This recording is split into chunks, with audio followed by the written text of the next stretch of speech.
Hoje você vai conhecer a maior fraude da história, o Bitcoin. Mas você sabe o que é uma fraude? Uma fraude se trata de qualquer ato ardiloso e enganoso com o intuito de lesar ou ludibriar alguém. Por exemplo, em 1821, Gregor MacGregor vendeu muitas terras do território de Poier em toda a Europa. E a fraude está exatamente no fato de que Poier não existe. Em 1925, um homem chamado Victor Lustig vendeu a Torre Eiffel. E obviamente a fraude estava no fato de que a Torre Eiffel não estava à venda. E eu não vou ficar explicando nesse vídeo sobre todas as fraudes, pois eu já tenho esse vídeo inteiro na qual eu explico tudo. Mas a questão é, 99% das fraudes têm um único objetivo: roubar o seu dinheiro. Espera aí, nesse caso os bancos e governos têm que ficar muito atento para não cair em fraudes, já que o dinheiro de 99% das pessoas estão lá. Na verdade, os bancos e governos são as maiores fraudes. As maiores crises dos últimos anos foram as de 1973, 1980, 2001 e 2008. Então vamos falar da última, a de 2008. Imagine que você tem R$1 milhão. Você ter esse dinheiro dentro da sua casa, você estará sempre correndo o risco de ser roubado. Agora imagina você deixar o seu dinheiro guardado com total segurança e ainda ganhar por isso. Essa, teoricamente, era a solução que o banco daria. Mas em 2008, os bancos estavam gananciosos, queriam mais e mais e mais clientes e assim começaram a facilitar os empréstimos. Quando eu digo facilitar, era tal ponto que você conseguiria empréstimos até no nome do seu cachorro. Se quiser entender direitinho como aconteceu a crise do subprime, assista o filme A Grande Aposta. Mas pensa comigo, uma pessoa deposita o dinheiro no banco, mas e se esse banco quebrar? A questão é que o banco precisa do dinheiro do povo. Então se as pessoas não tiverem mais guardando o dinheiro no banco, o banco quebra, não é? Não. É aí onde entra uma sacanagem que se chama reservas fracionárias. O banco pode emprestar um dinheiro que ele não tem. E como você já deve imaginar, em 2008 os bancos estavam emprestando seu dinheiro para qualquer pessoa,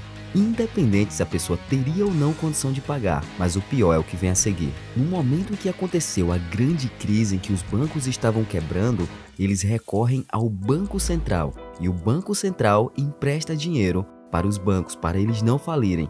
E adivinha quem é que paga o Banco Central? Exatamente, a população, através dos impostos. E falando de uma forma não muito educada, quem paga pelas merdas que os bancos e os governos fazem são as pessoas, sendo realmente específico, os pobres. E lembra que eu te falei que nas reservas fracionárias, os bancos podem emprestar o dinheiro que eles não têm? Igualmente também, os bancos podem criar dinheiro que não existe. Mas para uma moeda fazer sentido, ela tem que ser lastreada em algo. Antes, o dólar era lastreado em ouro. E já fazem muitos anos que não tem lastro em literalmente nada. O que eu estou te falando é que o governo norte-americano pode imprimir quantos dólares ele quiser.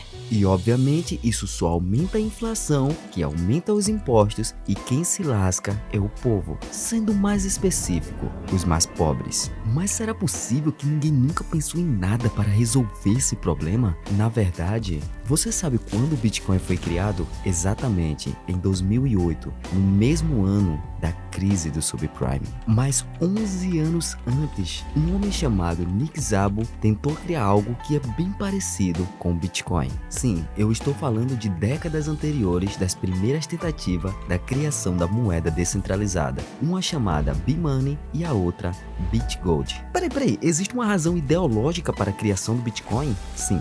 Entenda bem, quando falamos em bancos e governos, estamos falando de você confiar nos bancos e governos, pois na prática essas transações não são públicas. Em outras palavras, eu estou falando que os papeizinhos coloridos estão lastreados na honestidade de políticos. Ou seja, quem deveria cuidar do seu dinheiro é o que está diminuindo o valor dele periodicamente, simplesmente criando dinheiro do ar. Assim como você consegue digitar qualquer número no seu computador, e esse número nem por isso é algo real, é exatamente o que fazem. Sempre estão imprimindo mais dinheiro, fazendo com que a inflação cada dia suba. Então estamos falando de papeizinhos coloridos lastreados na honestidade de políticos sem reserva de valor e causador de crises periodicamente.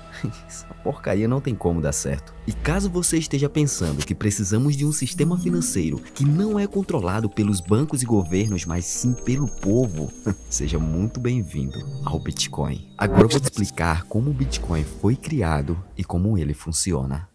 Voltando para a crise do subprime. Enquanto os bancos estavam sendo socorridos pelo governo americano, no dia 31 de outubro de 2008, Satoshi Nakamoto surge. Mas quem é Satoshi Nakamoto? Satoshi Nakamoto é o nome usado pelo suposto pseudônimo, ou seja, a pessoa ou as pessoas que desenvolveram o Bitcoin. Porém, é importante você entender que Satoshi Nakamoto para o Japão é o equivalente a um Francisco José para o Brasil, ou seja, qualquer pessoa pode ser Satoshi Nakamoto. Por exemplo, esse cara aí se chama Satoshi Nakamoto, mas ele afirma de pé juntos que ele não é o cara que criou o Bitcoin. Na verdade, todas essas pessoas aí são suspeitas de serem o verdadeiro Satoshi Nakamoto. Mas a real é que o Satoshi Nakamoto, mas muito provavelmente ele nem é japonês. Pois pensa comigo, você criou algo na qual todos os governos e todos os bancos do mundo estão doidos para te acharem, para te meterem a porrada e te matar. Você vai revelar o país da sua origem? Então, muito provavelmente, o idioma nativo do Satoshi Nakamoto não é inglês e o seu país de origem não é japonesa, o que faz com que as pessoas sempre procurem algum indício de quem seja o Satoshi Nakamoto exatamente, ou em japonês ou em inglês, quando na verdade ele pode falar qualquer outro idioma, como por exemplo português. Inclusive, eu poderia ser o Satoshi Nakamoto.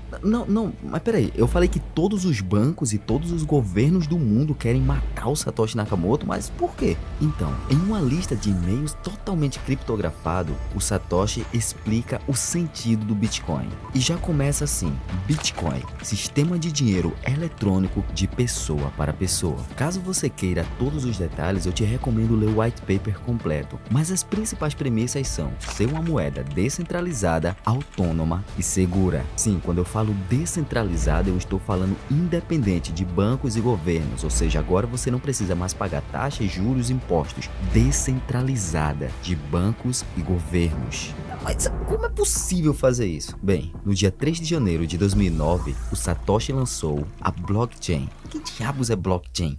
Blockchain significa corrente de blocos. É como se fosse um livro público imutável que facilita o registro de transações e rastreamento de ativos em uma rede. Só que diferente dos bancos, blockchain é realmente seguro, pois se alguém tentar alterar uma letra ou um número de um bloco, irá afetar todos os demais. E como as transações acontecem de forma pública, não tem como você manipular. Eu vou te explicar melhor. Até aqui você já entendeu que o Bitcoin não tem um servidor centralizado. Então eu estou falando literalmente que o Bitcoin usa o sistema de banco de dados descentralizado. Eu sei que parece escroto banco de dados descentralizado, mas o blockchain utiliza um sistema chamado full node. Ou seja, full node significa vários nodes, ou seja, são nodos com a lista de todos os usuários do Bitcoin e quanto possuem de Bitcoin. E caso você esteja pensando, peraí, então todas as transações que eu faço fica exposto? Não aparece o seu nome ali. Criptografia, criptomoeda, tudo fica criptografado. Ou seja, seria necessário ter a sua senha para ligar aquela conta com a sua pessoa. Ok, então vamos simplificar. Para evitar que os seus saldos sejam alterados, se usa a tecnologia da blockchain, que significa cadeia de blocos. Toda nova informação é registrada com a criptografia dos blocos anteriores. Isso significa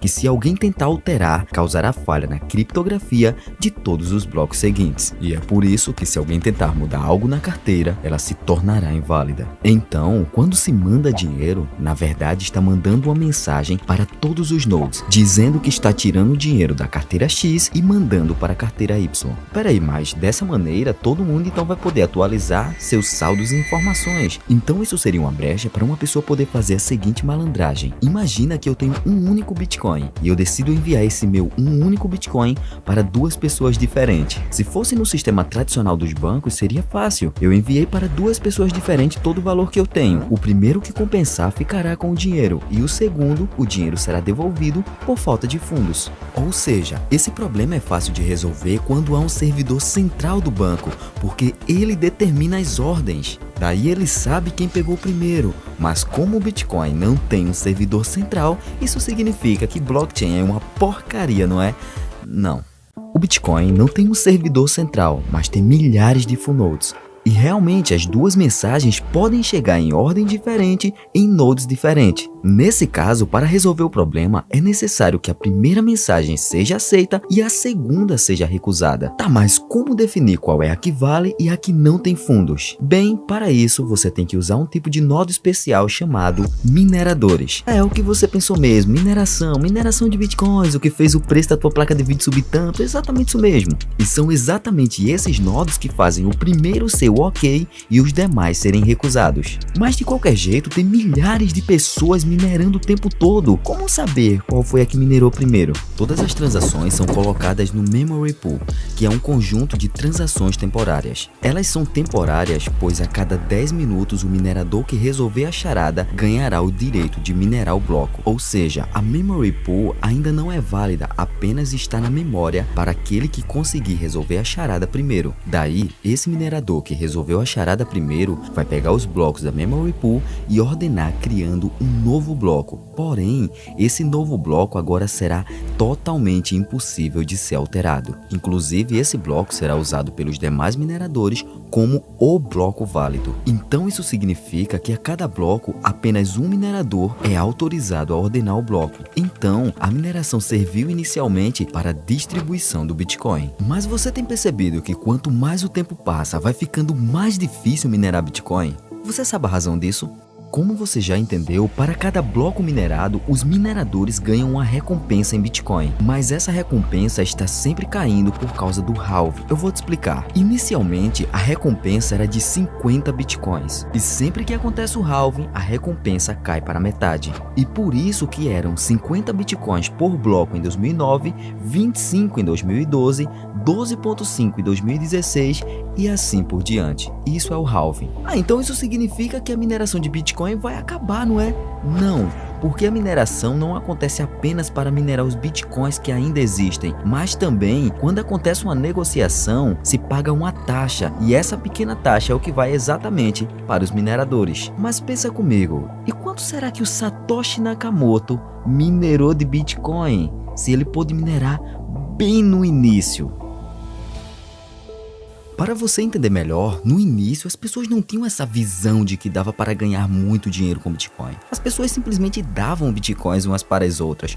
Por exemplo, a primeira negociação que aconteceu com Bitcoins foram 2 pizzas que foram compradas por 10 mil Bitcoins. Pois é, aquele valor daquelas 2 pizzas hoje em dia daria um valor multimilionário. E como eu já te expliquei sobre o halving do Bitcoin, no início pouca gente minerava e Satoshi fazia parte dessas poucas pessoas que mineravam Bitcoin. E naquele tempo, Satoshi minerou 1,1 milhão de Bitcoins. Isso, 1.100.000 Bitcoins. Dependendo do valor do Bitcoin, no momento em que você assiste esse vídeo, eu tô falando que o Satoshi tem pelo menos, no caso, uns 100 bilhões de reais.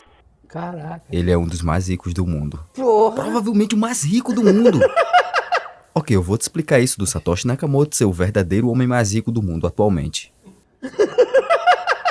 Lembra que eu falei que o Satoshi Nakamoto minerava Bitcoin? Então, só que ele minerava através de um padrão específico chamado padrão Patoshi de mineração. Porém, o padrão Patoshi é propositalmente diferente do padrão convencional, pois ele contém um enigma dentro dele. E caso você se perguntou, mas qual enigma seria esse? Eu não faço a mínima ideia. Talvez seja uma mensagem, talvez seja um segredo. Quem sabe um nude da Mia Khalifa? Ou bem possível ele estava apenas experimentando outras maneiras de minerar. O ponto é o seguinte, lembra que eu falei que o Satoshi talvez seja o homem mais rico do mundo? Talvez não, mas a questão é, sabe esse padrão Patoshi? Ele contém provavelmente um segredo que é maravilhoso. Pois no padrão Patoshi existe um enigma, na qual muitos acreditam que quem conseguir desvendar o enigma ficará com o prêmio. Qual prêmio? 1,1 milhão de Bitcoins. Ok, agora vamos entender como funciona o padrão Patoshi. Mas para você entender como funciona o Patoshi, você tem que entender como funciona o processo de mineração do Bitcoin. A mineração acontece assim, a cada 10 minutos o CAPTCHA muda e quem resolver primeiro fica com o prêmio. Então, quem resolver o bloco primeiro simplesmente ficará com o prêmio, mas não é tão simples assim, pois resolver a charada é bem difícil e daí é onde entra o hash 256. Quando eu falo em criptografia, provavelmente você pensa em um código, uma senha, uma mensagem de forma ordenada, mas a criptografia deixa aquilo de uma maneira impossível de entender, não é? Ou seja, criptografado. E sempre que você criptografa algo, existe uma senha para desbloquear a criptografia, certo? Então esse não é o caso do hash 256. E é exatamente por isso que é chamado de hash 256, pois tem 256 bits ou 32 bytes. Está vendo esses zeros aí? Daqui a pouco eu explico. No cabeçalho tem 4 blocos para a versão, 32 bytes do hash do bloco anterior, 32 bytes do Merkle root, 4 bytes para o timestamp, 4 bytes para o NBits, 4 bytes para o nonce, e é no nonce onde está o segredo. Pois a única maneira de ter vários zeros no início do bloco é exatamente através do nonce, e isso pode estar indicando onde vai o tesouro. Talvez descobrir o nonce seja exatamente a resposta para ganhar 1,1 milhão de bitcoins. Isso é uma hipótese, mas se levarmos em consideração que em 2011 ele parou de minerar, quem lá sabe ele não perdeu a sua senha, talvez perdeu o interesse sobre o assunto do Bitcoin, ou quem sabe até ele tenha morrido, né? Não. Pelas suas aparições em fóruns, nós sabemos que ele está vivo e ele tem controle sobre sua carteira. Lembra que eu falei que Satoshi tem um pouco mais de 1 milhão de bitcoins? O preço do Bitcoin está variando tanto atualmente que nem vale a pena eu tentar dizer mais ou menos quanto hoje equivale 1 milhão de bitcoins. Pois no momento em que você assistir esse vídeo, talvez esteja o dobro, o triplo ou até menos do que o valor que eu viesse a citar aqui. Mas o ponto é o seguinte, os homens mais ricos do mundo atualmente é o Elon Musk e o Jeff Bezos. E o valor de suas fortunas ficam flutuando em algo por volta de 200 bilhões de dólares, o que seria mais ou menos 1 trilhão de reais. Mas isso não significa que eles têm 200 bilhões de dólares. Não. Pois existe uma diferença gigante entre o valor de mercado da sua empresa e o dinheiro que está no seu bolso. Por exemplo, você que está assistindo esse vídeo é milionário, e eu estou afirmando, mesmo sem te conhecer, eu estou afirmando, é exatamente isso, você é milionário e eu vou te provar. No mercado negro, um fígado custa algo por volta de 157 mil dólares e um coração 119 mil dólares. Ou seja, somente o seu fígado e o seu coração já vale mais de 200 mil dólares, ou seja, mais de 1 milhão de reais. E caso você tenha pensado, mas eu não vou vender o meu fígado e o meu coração para embolsar esse dinheiro. Realmente, isso é lógico, você não vai fazer isso. Mas a Forbes calcula a fortuna dos mais ricos do mundo considerando o preço de sua casa, de suas roupas, de valor de mercado da sua empresa, mas o valor de mercado da empresa não é tão real quanto tendemos a acreditar. Por exemplo, em uma entrevista, o Cristiano Ronaldo negou a Coca-Cola e decidiu tomar água. Assim, as ações da Coca-Cola caíram 4 bilhões de dólares. Então, quando a Forbes diz, por exemplo, o Elon Musk acabou de ganhar 1 bilhão, na verdade o que ele quer dizer é que alguma de suas empresas teve uma valorização e com isso o seu capital dentro daquela empresa, o equity dentro da empresa se valorizou. É como se de repente alguém construísse um shopping bem na frente da sua casa. A sua casa passou a ter um maior valor de mercado, mas não necessariamente isso significa que isso foi mais dinheiro para o seu bolso. E lembra a lógica que eu falei que você tem mais de 1 milhão de reais no seu próprio corpo? Mas você não vai vender os seus órgãos para embolsar o dinheiro, pois você morreria, certo? O mesmo também acontece quando grandes investidores, Elon Musk, Jeff Bezos, decidem tirar as suas ações. O valor de mercado da empresa cai. Então Elon Musk jamais conseguiria tirar 200 bilhões, pois o valor de mercado estaria caindo antes disso. E é aí onde entra a parte interessante. Segundo algumas previsões, o Bitcoin vai valer 1 milhão de dólares. E agora, se você fizer o cálculo, 1 milhão vezes 1,1 milhão, isso vai dar 1,1 trilhão. Ou seja, o Satoshi Nakamoto teria 1,1 trilhão de dólares. Mas realmente é possível o Bitcoin ter o valor de mercado de 1 milhão de dólares? Daqui a pouco vamos chegar nessa parte. Mas a questão é, quem descobrir e quebrar o código Patoshi terá 1 trilhão de dólares. É claro, talvez esse código seja apenas uma coincidência, mas se o Patoshi for realmente um caça ao tesouro, quem descobrir o padrão será a pessoa mais rica do mundo e uma das mais ricas de toda a história. E caso você esteja pensando, espera aí, então existem pessoas que ficaram milionárias ou talvez até bilionárias com criptomoedas e talvez sejam anônimas?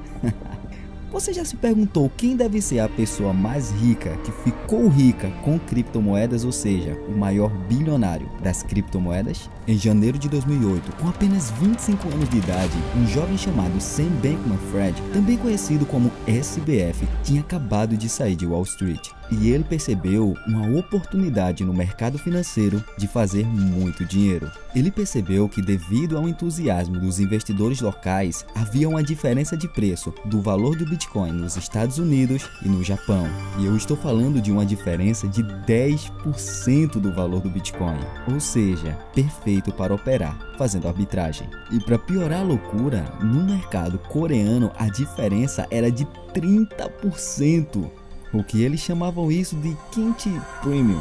Não me pergunto o que é, não faço a mínima ideia. E como o SBS entende de mercado financeiro, ele calculou até o seguinte: se viajarem para Seul, capital da Coreia, levando várias pessoas, ainda sai barato comparando com quanto vamos ganhar. E caso você tenha pensado, mas por que diabos ele faria isso? Simples, para comprar o Bitcoin diretamente em Seul. Ok, mas toda a fama do SBF está na verdade no mercado japonês, que foi onde ele logo começou a operar arbitragem em larga escala. E caso você não esteja entendendo o que seria essa arbitragem que eu estou falando, eu vou te explicar de uma maneira muito simples o que seria arbitragem. Imagina que você pode comprar o Bitcoin a $10.000 e vender o Bitcoin a $11.000 em outro lugar, simplesmente porque um lugar está negociando a um preço e o outro lugar está negociando a outro preço. É exatamente isso, arbitragem.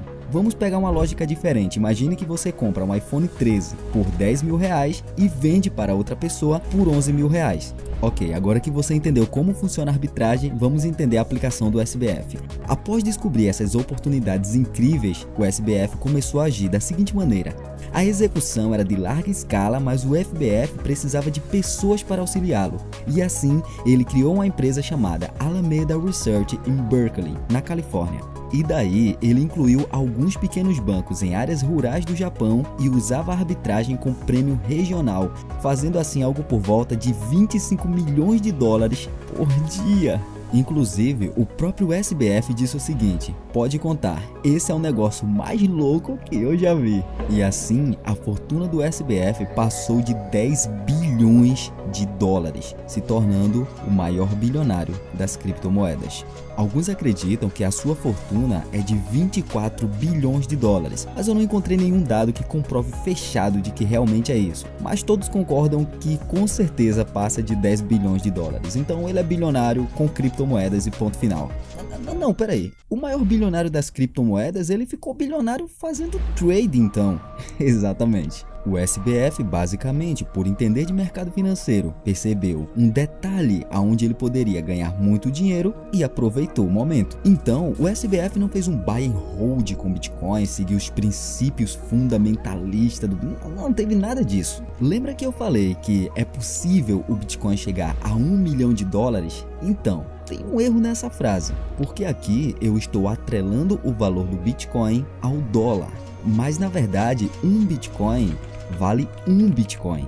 Eu vou te explicar o que significa essa frase. Conheça o Daniel Fraga, o pai dos libertários brasileiros, o cara que desafiou o Estado, e ele fará você entender a ideologia do Bitcoin. Então, quando eu falo que o Daniel Fraga é libertário, o que eu estou dizendo é que ele é anarcocapitalista. E caso você não saiba o que é um anarcocapitalismo, eu nem preciso te explicar na teoria. Entenda o que o Daniel Fraga fez e você entenderá. Sonegar é preciso, e eu vou explicar para você por que nesse vídeo. O tal crime de sonegação nada mais é do que mais um crime sem vítima. Porque dizer que o sujeito que se recusa a ser roubado, ou seja, pagar impostos para o Estado, está cometendo um crime, é o mesmo que você dizer que o sujeito que se recusa a ser roubado por um ladrão, né, está cometendo um crime. Não tem lógica. Ou seja, se eu sou assaltado por alguém e eu reajo, me recuso a ser assaltado, eu estarei lesando o bolso do ladrão? É claro que não. Então não fale em lesão a cofres públicos, porque cofres públicos nada mais é do que o bolso do ladrão, que as pessoas chamam de Estado. Estado nada mais, nada menos é um eufemismo para ladrão. Que serviço deve ser prestado, né, sob a ponta de uma arma, sob a mira de uma arma? Que tipo de serviço tem que ser prestado apontando uma arma para a cabeça do consumidor? Né? Só para ver se ela vai responder. Qual o tipo de serviço? Ou seja, mesma coisa, se a pessoa falar que nenhum serviço deve ser prestado dessa forma, então parabéns, você é uma pessoa normal. Em que caso é justificável iniciar agressão contra uma pessoa pacífica? Essa pergunta é matadora. A pessoa provavelmente vai ficar sem resposta, ela não vai conseguir responder e você ganhou o debate. Criam esses códigos penais, que eles que criam esses anteprojetos que vão ser enviados, né, para o Congresso Estatal formular as leis estatais, e eles é que são a origem do problema, porque eles é que têm essa mente deturpada de que é legítimo agredir pessoas pacíficas. Ou seja, se você sonega e consegue sonegar impostos, parabéns, você é um herói, você é mais do que um empreendedor, você está se livrando do roubo estatal. Né? Quando você vê uma notícia sobre a Polícia Federal conseguiu desarmar uma quadrilha que sonegava não sei quanto. Crime sem vítima. Onde que está a vítima? Não é? Onde está a vítima? Desde quando o ladrão do Estado é uma vítima? O ladrão é o agressor, a vítima somos nós. E como você deve imaginar, o Estado não gostou nada do que ele estava fazendo. Inclusive, as imagens que você verá agora foram censuradas. E aí, virar aqui pra quê? Não, tudo bom nada. Mas precisa vir com gravador? É intimação, ô Dani. Claro que eu preciso. Qual que é o problema? Vocês gravam todo mundo aí? Grava quem? Ué, não é Polícia Civil? Vai investigar os outros? Ô Daniel, Ué, mas grava quando quer e agora tá reclamando do quê? Eu tô na minha casa. Qual que é o problema? é só uma intimação. Ué. Ô Daniel, só uma intimação pra você. Não, intimação, se você quiser, você joga aí, cara. Eu posso ignorar. Não, você vai receber ou não vai? Não vou receber nada. Não, tudo bem. Nada. Não vai Só- receber, a gente volta pro juiz. Não quer Ué, fazer o quê? manda pro juiz, cara. É o trabalho de vocês. Tô falando, você trabalha pra máfia, uma máfia estatal, pra ficar coagindo pessoas pacíficas? Coagindo quem aqui? Vocês, Eu ué. que me sinto que eu não coagindo Tá. com esse negócio na minha frente aí. Ué, o negócio na minha frente. Coagindo com esse negócio ligado na Ué, minha cara. e mostro sim. Merda aí. Isso- Oi, João. Que merda o quê, cara? Tô na minha casa. Pode colocar isso aí. Olha aqui, ó, tô na minha casa. Qual que é? Tá? Sua ficha tá limpa. Tá? Sua ficha é limpa. Que ficha Vai limpa, começar a cara? sujar. Ficha segundo o que o Estado? Dane-se o Estado, cara. Tá? De onde que vem o dinheiro que paga o seu salário, meu? Tá? De onde que vem? Encheu o saco aqui. Olha aí. Tá vendo? Encheu o saco em cima de pessoas pacíficas. É pra isso que serve o Estado. Pra encher o saco de todo mundo. O cara presta um concurso pra quê? Tá vendo? Pra isso que todo mundo protesta, por mais Estado. Simples. Agora fala, vai combater o quê? Crime sem vítima? É isso aí. E ainda tá reclamando. Engraçado, né? Quer prestar um concurso pra ser policial e não quer ser identificado. Por que você não se identifica também? Você não tá vendo a identificação aqui? Ué, fala aí, fala bem alto pra todo mundo saber. Acho que foi pintado esse carro aí. Tá? Não é questão de ser pintado, fala seu nome, fala tudo. Fala tudo. Não te interessa? Ué, você não é funcionário público? Não é pago com dinheiro público? Entendeu? Eu não dependo de dinheiro público nenhum, tá? Porque eu não roubo as pessoas. Tá? Olha lá, arma na mão, né? Arma na mão. É isso aí. Parabéns, fazer parte da máfia estatal, isso aí. Então, como você já percebeu, o Estado estava o processando e ele ia ter que pagar de alguma maneira. Mesmo que ele tentasse se recusar a pagar, o Estado saberia uma maneira de chegar lá e tomar o dinheiro dele à força. Ao menos que ele fizesse uma coisa. A favor da censura, né? Um cara que gosta de usar a força do Estado para calar as pessoas. Por que você não tenta aí aplicar uma multa nos meus bitcoins? Que tal? Você sabe o que é Bitcoin? Será que ela sabe o que é Bitcoin? Ela nunca ouviu falar, né? Então, pode tentar piorar, pode tentar fazer o que quiser, vocês nunca vão receber um centavo. Eu vou estar aqui para dar risada cada vez que vocês tentarem. Basta uma ordem judicial para tirar um conteúdo, sendo que esse vídeo né, ou os vídeos que eu já fiz já foram copiados por muitas pessoas, eu incentivei a copiar. Então não adianta vir me processar, não adianta mandar tirar, porque eu só vou dar risada da cara de vocês. Caracas. O Daniel Fraga começou seu canal no YouTube em 2010. Os seus vídeos no início eram cobrança sobre a má infraestrutura da cidade de São Paulo. Posteriormente, ele também começou a reclamar bastante sobre a corrupção política, ou seja, ele ainda acreditava no Estado. Mas no momento que ele se tornou um total libertário, ele atacava os políticos de forma direta e assim ele recebeu muitos processos. Mas como você viu nas imagens anteriores, ele se negava a pagar qualquer processo ou simplesmente assinar um processo.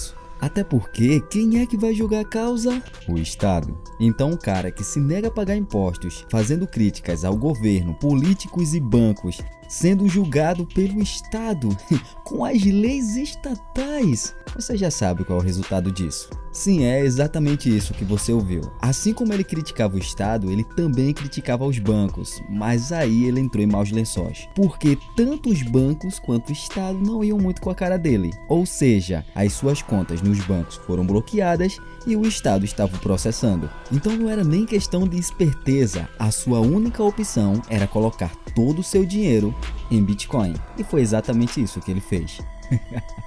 E assim o que parecia impossível aconteceu. Ele venceu o Estado. E para você ter uma ideia, na época o Bitcoin não valia nem sequer $2.000. Ou seja, ele ficou muito rico, não é? Tem calma aí. Ele comprou na época mais ou menos 1000 Bitcoins. E inclusive, como você viu na imagem que mostrei anteriormente, ele disse: "Por que vocês não me multam agora? Multa os meus Bitcoins." Ele debochou do Estado. É bem possível que você esteja esperando eu fazer uma conversão para 1000 Bitcoins nos dias de hoje. Calma aí. Lembra que eu falei anteriormente que um Bitcoin vale um Bitcoin? Eu vou te explicar essa frase. O Bitcoin, ele foi criado para ser a liberdade do Estado. O Bitcoin, ele é inconfiscável, ele é imutável no sentido de não dá para mutar. Ou seja, se você tiver uma carteira privada, eu não falo de ter Bitcoins em uma corretora, eu estou falando Bitcoins em uma carteira privada. Será impossível te multar. E não tem como o Estado monitorar os teus Bitcoins, ou seja, ele não vai conseguir cobrar impostos. É você que teria que se oferecer para pagar esses impostos, o que eu acho pouco provável de você fazer. Nesse caso, um Bitcoin vale um Bitcoin, pois se o Bitcoin bater $1 milhão, como é o esperado, o Daniel Fraga será bilionário em dólares. Peraí, em dólares? A ideia do Bitcoin é exatamente o fim dos papeizinhos coloridos baseados na honestidade de políticos. Caso você não tenha entendido o que seria papeizinhos coloridos baseado na honestidade de políticos, vamos começar com a parte dos papeizinhos coloridos. Os bancos, por lei, podem fazer uma coisa chamada reservas fracionárias, que basicamente significa que o banco pode imprimir quanto dinheiro ele quiser.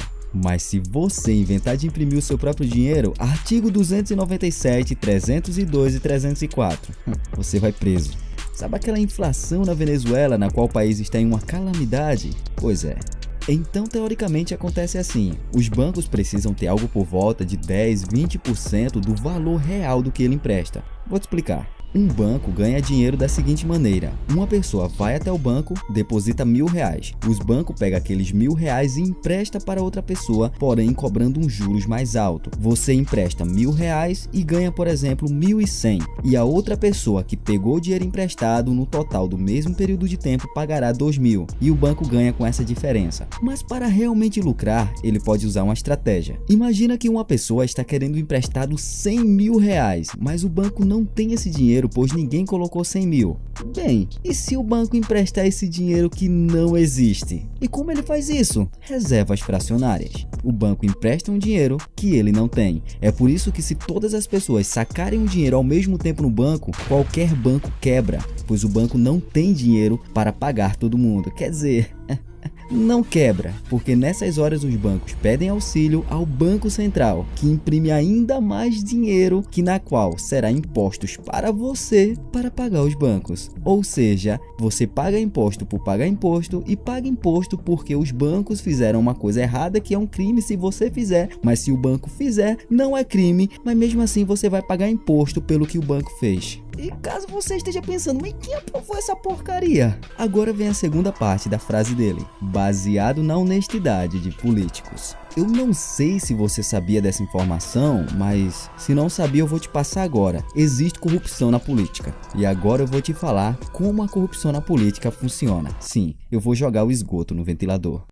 Você está sendo roubado nesse exato momento. Eu sei que quando eu falo de corrupção, você deve pensar nos anões do orçamento, máfia dos sanguessugas, vampiros da saúde, os mensalões do PT, PSDB, do DEM, da Lava Jato, mas calma. Realmente, tudo isso aconteceu, mas você está sendo roubado agora. Porque quando um sistema de corrupção vem a público, é a pontinha do iceberg daquilo que está acontecendo o tempo todo. Mas o problema maior nem está aí. Por exemplo, um deputado ele recebe uma verba para pagar a sua equipe. Nesse caso se trata de secretário, assessor de imprensa, assessor de gabinete, motorista, amante, tradutor e assim por diante. Essa verba varia entre 100 a 184 mil reais por mês. Não, esse não é o salário do deputado. Isso é só a verba de cada deputado, é isso mesmo. Nossa, isso é um crime, eles deveriam ser presos. Calma aí. Isso aqui tá na lei. Isso aqui ainda não é. Isso aqui ainda não é corrupção. Só que eu acredito que você já entendeu que o indivíduo não precisa de um secretário, assessor de imprensa. Ele não precisa de tudo isso. E mesmo que ele use, ele não vai gastar 100 mil reais com essas pessoas. É aí onde entra o problema. Agora imagine o seguinte, um deputado ganhando essa verba de 100 mil e ele vai perder esse dinheiro? Ele simplesmente coloca alguém que é da família dele, um parente, um amigo, para fazer nada e vai pagar esse valor para esse parente e para esse amigo, sendo que é no racha. Ou seja, eu pego, por exemplo, algum amigo meu, digo que vou pagar 20 mil reais por mês para ele ser o meu secretário, quando na prática eu pago 5 mil para ele e coloco mais 15 no meu bolso. Aí essa pessoa vai fazer o quê? Nada. Ele simplesmente será o meu laranja. O que seria o laranja? Exatamente isso que eu acabei de explicar. Ganhando dinheiro sem fazer literalmente nada. Mas vamos com calma aí. E se esse amigo inventar de abrir a boca, vai ferrar pra todo mundo. É exatamente por isso que na maioria das vezes eles usam pessoas da família como laranjas. Isso tem até um nome, se chama nepotismo. E caso você até pense, espera aí, mas isso não é contra a lei? É por isso que se chama corrupção. Ah, cara, mas aí é fácil de perceber, porque se um cara é deputado e ele começa a contratar as pessoas da própria família dele, é nítido que ele está contratando por causa disso. Então, mas aí você pode fazer o nepotismo cruzado. O que seria isso? Por coincidência, um amigo meu de infância se candidatou a deputado e também venceu, mas ele é de outro estado. Que interessante! Então que tal fazermos assim? A família desse meu amigo é que vai ser os meus laranjas e a minha família os laranjas dele. Perfeito, não tem como descobrir. Pois é, isso se chama nepotismo cruzado. E caso você esteja pensando que muitas pessoas já foram presas por esse crime, pois é, o nepotismo cruzado ainda nem é considerado crime. Mas por que será, hein, que nunca aprovaram uma lei na qual o nepotismo cruzado passa a ser considerado crime? Os mesmos políticos que retardam o julgamento de crimes que eles cometem são os mesmos que criam outras leis para coisas idiotas, por exemplo, cotas de passagens aéreas. Ou seja, um político vai andar de primeira classe através do dinheiro que você está pagando, mas claro, é para trabalho, é quando precisa viajar em prol do trabalho de político. Isso é na teoria. Na prática, muitos pegam esse valor das cotas e ficam viajando pelo mundo com famílias, amigos, comprando muita coisa do teu dinheiro, do teu imposto. Ah, mas com certeza tem políticos que é contra tudo isso de corrupção e tenta de alguma maneira criar leis para acabar com essa palhaçada. Sim, verdade. O problema é que eu falei alguns políticos. Entenda bem, sabe aqueles 100 mil da verba de gabinete que o deputado recebe? Ele não é obrigado a receber esse dinheiro. Ou seja, se ele não utilizar todo o dinheiro, ele pode simplesmente devolver. E você acha que vão devolver? Bem, alguns realmente devolvem. E é aí onde entra o problema. Porque imagina um político tentando ser honesto na política, irmão. Ah, mas não tem nada de errado nisso. Não tem nada de errado diretamente. Pega o contexto. Imagina os deputados querendo fazer nepotismo cruzado, mas tem um maldito deputado que não só não faz o nepotismo cruzado, como está devolvendo dinheiro, o que fica no mínimo estranho, porque como é que esse deputado sobra tanto dinheiro e dos outros não? Mas não para por aí. Lembra que eu falei que tem umas leis que são bem estranhas que foram aprovadas? Por exemplo, aumentar em 50% o salário dos políticos? Eu não consigo imaginar um cidadão que estava a favor disso. Olha aí, tá vendo? Mostra que todos os políticos são corruptos. Cadê os honestos nessas horas? Calma. É aí onde entra o dilema que eu falei. Porque existe uma coisa chamada emenda parlamentar. Imagina que no estado ou na cidade, seja o que for na qual você é responsável, você precisa de um hospital urgentemente. Mas aí, para que outras pessoas estejam de acordo com aquilo que você quer, você vai ter que estar de acordo com outras coisas que eles querem. E você basicamente nem tem opção.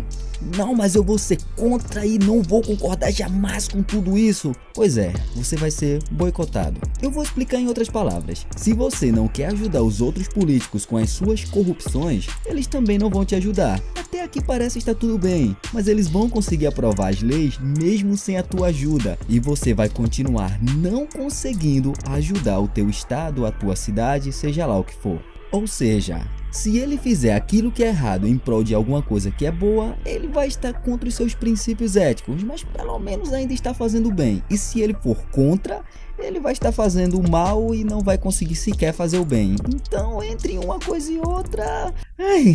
Então vamos considerar que esse deputado foi lá e assinou, mesmo sendo contra sua vontade, mas pelo menos conseguiu abrir o hospital na sua cidade, no seu estado, seja lá onde for. Pois é, mas o problema não acaba aí. Porque agora ele vai precisar de equipamentos, medicamentos. E aí existe uma coisa que se chama licitação. Quais são os melhores produtos, os melhores serviços com um preço legal?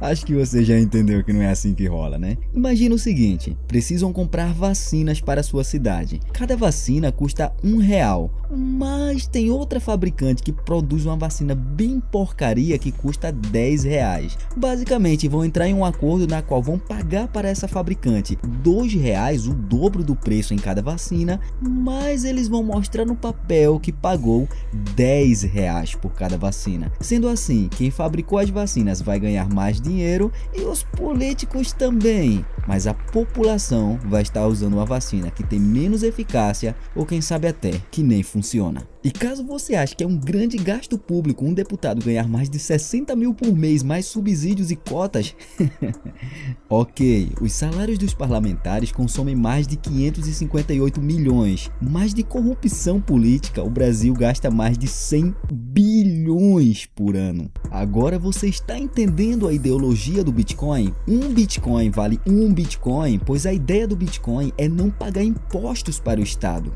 Ok, mas diferente do SBF, que já fez isso há tempos atrás, atualmente ainda é possível ganhar dinheiro com criptomoedas? Se sim, como? Obviamente, uma das maneiras de ganhar dinheiro com criptomoedas é operando o mercado financeiro, fazendo trading. Por exemplo, vou te falar de alguns jovens que enriqueceram operando Bitcoin. Eric Feynman investiu $1.000 e comprou 100 Bitcoins, quando o Bitcoin valia apenas $10. 3 anos depois, ele vendeu os Bitcoins lucrando $100.000. E posteriormente ele acabou ficando milionário com Bitcoin. Nick Bissett comprou um Bitcoin quando valia $2.000 e lucrou $19.000. Eu sei, você esperava um pouco mais, não é? Algo tipo uma proporção do Facebook, um lucrozão, né? Então que tal de alguém que foi um dos fundadores do Facebook? Na verdade, 2 dos criadores do Facebook. Aqui eu estou falando tanto do Tyler quanto do Cameron Winklevoss. Caso você não saiba, o cofundador do Facebook é um brasileiro e é um dos homens mais ricos do Brasil e do mundo, chamado Eduardo Saverin. A criação do Facebook, embora sempre assimilemos Facebook com Mark Zuckerberg, não foi apenas do Mark Zuckerberg. Inclusive, o brasileiro Eduardo Saverin processou Mark Zuckerberg, assim como o Tyler e o Cameron. Se você quiser entender mais a respeito disso, assista ao filme chamado The Social Network, ou em português, A Rede Social. Mas a questão é, o Tyler e Cameron processaram Mark e venceram o processo ganhando 65 milhões de dólares. E assim, em 2012, eles investiram o dinheiro em bitcoins. Claro, receberam muitos deboches, mas 2 anos depois, eles se tornaram os primeiros bilionários em bitcoins. Outra maneira de ganhar dinheiro é através da mineração. Mas como você sabe, todos os anos o valor que você ganha minerando Bitcoin se torna menor por causa do halving do Bitcoin, como eu já expliquei anteriormente. Mas ainda assim, sempre será possível ganhar dinheiro com Bitcoin, porque sempre que alguém esteja comprando ou vendendo Bitcoin, será necessário que essa transição seja validada, e a única maneira dela ser validada é através da mineração, ou seja, das máquinas que estão minerando. Mas eu já expliquei isso. A questão é que, diferente do que muita gente pensa, ainda nos dias de hoje dá para ganhar dinheiro minerando criptomoedas e não necessariamente Bitcoin. Por exemplo, se você usar uma ASIC, ela tem o poder de 34 RTX 3080 Ti, ou seja, usando essa máquina poderosíssima, você conseguirá 16 mil reais por mês minerando Ethereum. Ou seja, há tempos atrás haviam pessoas que compravam computadores para colocar para minerar. Realmente assim não faz sentido, mas uma máquina dedicada com peças específicas para isso ainda é vantagem, como por exemplo no caso da ASIC. Então, montar rig de mineração ainda é vantagem mesmo nos dias atuais. Mas como você deve imaginar, se o Bitcoin não é centralizado, então é um excelente lugar para cometer crimes, não é? Então imagina um homem que esteja entre os mais ricos do mundo querendo manipular o mercado das criptomoedas e ninguém vai poder prendê-lo por isso. Esse é o caso do Elon Musk e suas manipulações no mercado das criptomoedas. Mas esse vídeo é tão específico de mercado financeiro que eu vou explicar lá no canal Na Contramão do Mercado. A questão é, as melhores maneiras de ganhar dinheiro, mas não é de forma legal, no mercado das criptos é fazendo pump and dump e spoofing, ou seja, manipulando o mercado através de fraude. Mesmo o Bitcoin, que foi criado com uma maneira de combater as fraudes financeiras, as pessoas se apropriam dele também para cometer crimes, fazerem fraudes. E caso você esteja querendo aprender a como não cair em fraudes, bem, eu já fiz um vídeo inteiro ensinando a como não cair em fraude. Então vai assistir esse vídeo agora.